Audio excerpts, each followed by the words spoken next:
Some comments, I really do. I like some comments, don't care about you. I like some comments.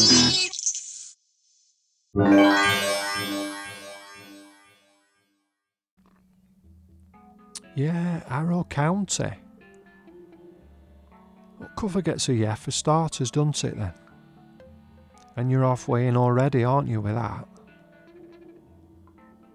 Looks like someone's done over that lass out of that Bonnie Tyler video yonks back. And if that statement doesn't even begin to make any sort of sense, then ask your parents, folks. Your grandparents, maybe. If your mum got started good and early, ask them about Bonnie Tyler. God forbid do 30 seconds of research via Google or whatever for a change you set a spoon-fed entitled numpties. What's wrong with you? Volume 1 here takes in the first 4 issues of what turned out to be a 30-odd long run, and kicks off with a set of self-righteous, sanctimonious, set of murderers holier-than-thous, stringing up a witch. Gets me goat from the off does this sort of thing, man. Growing up as I did in Shadow of Pendle, as I've previously said. I've always had an ingrained respect for witchcraft and an underlying disdain for this sort of judgmental bell fruits that help constitute the sort of ignorant, judgmental prejudice some folk hold unwaveringly towards what they see as weird or whatever, because it deviates from what their blinkered tunnel vision pea-brain see as normal. Still off my soapbox and on with book though, eh? So it cuts then to what looks like a good few years later, but just how much we've moved on, it's hard to tell. Because if there's one thing I've learned out years, it's that dungarees can be a beggar to date with any substantial accuracy, man. Time and time again I've come unstuck there, so I've learned that if naught else. Dungarees. Dungarees is dungarees. Meanwhile, some local lass is having bad dreams about the tree they strung that their quote witch unquote up from, and the tree seems to be talking to her in return, which, in my limited experience, not always a good sign. Then one day while out walking in the woods she clocks a young lad, and when he shoots off she gets after him rapid, but gets all scratched up on brambles and such before she clocks his discarded cuddly bunny, which don't bode too well. Followed by his discarded skin, which bodes even worse, doesn't it really? You don't need it that, do you? Doesn't seem to bother her none though, and she does like most folk wouldn't, in that she takes it home to hide. Get it? Hide. Away in her bottom drawer, reckoning it to be a hint, whatever that's supposed to mean. Have you heard of such a thing? 'Cause I hain't. To be fair, this here hain't earns his keep by hipping yon lass as to how the locals are back up to their old tricks, reckoning her to be a witch.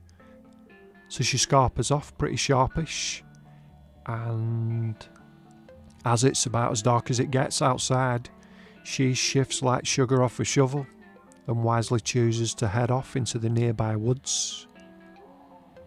And from there we divert into an introspective journey that takes in elements of self-realisation and awareness of her own demons and those of others. Don't just point fingers, man, it holds up mirrors, questioning rights and wrongs and all that good mud that sits there somewhere in between. Certainly worth a crack is this, man. Definitely.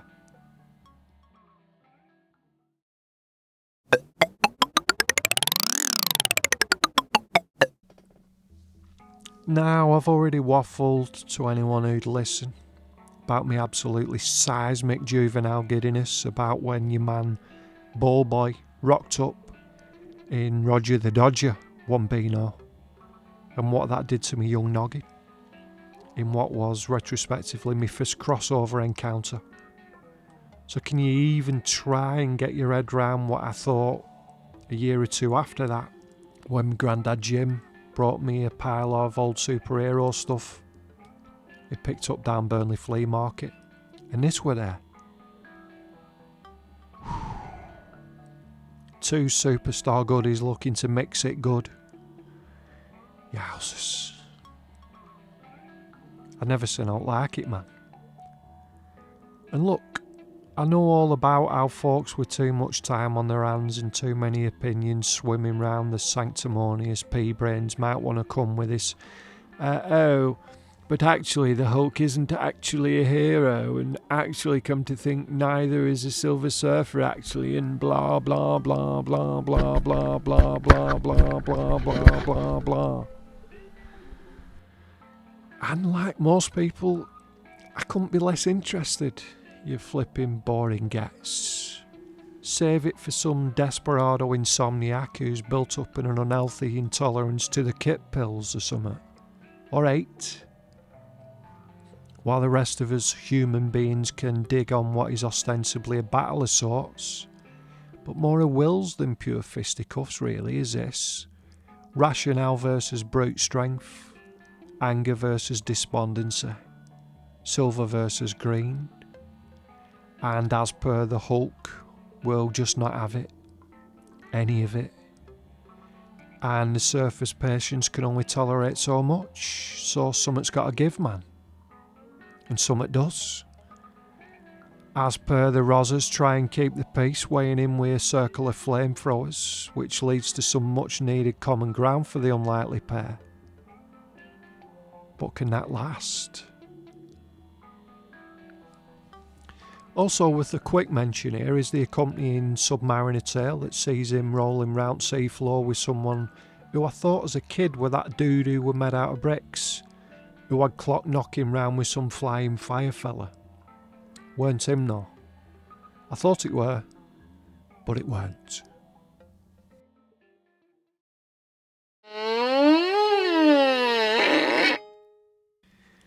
Yeah, so I picked up Ben Geisham's slow-paced winner Hubert when Jonathan Cate put it out a couple of years after the initial Dutch language release on Uitgedachten in Belgium. I don't really get that either, but there you go. Maybe this Ben Geishman fella is like a Dutch guy living in Belgium or something. I mean, you're obviously at the wrong place if you're expecting any multilingual research of any great shakes, aren't you? Indeed, any research of any sort of shakes. Because that's not what matters here, is it? What does, though, is that the bespectacled protagonist, Hubert, wanders around art galleries on his Todd, taking photos of nudie paintings, and spends the rest of his time at home in Brussels making elaborate copies of the pictures. And you could argue that's pretty much about it, except it's not. It's a lovely introspective piece on social isolation, self-imposed or otherwise, and the awkward interaction that Hubert experiences as he wanders along doing his thing. There's a nice repetitive nature to the often wordless narrative that comes across as totally non-judgmental in its depiction of what could be perceived objectively as a fairly mundane existence. You're not really sure if Hubert's happy or not, but he appears content enough with his little lot and cracks on, bubbling away regardless. There's potentially a fairly voyeuristic undertone to the way he spends most of his time, but not too suspect is implied. As his tale unfolds, if you can call it a tale really. I think ostensibly it's a beautifully illustrated version of some Beckett-inspired Heath Robinson-esque mumblecore piece, but totally works in that respect. It's not lazy and heavy-handed in its narrative, the way stuff can be sometimes, where it whacks you repeatedly over head with whatever it needs you to think, based on its ham-fisted agenda. This is not like that, man. Some pages where he's just sat there alone say far more in some ways than most speech bubbles are able to. And if you're willing to buy into that, it's well worth the effort, man.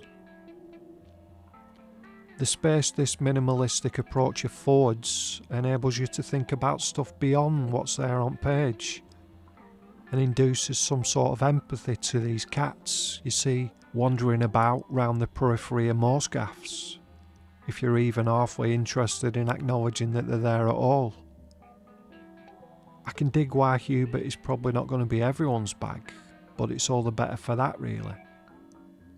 Give it a do, man. Let me some comments.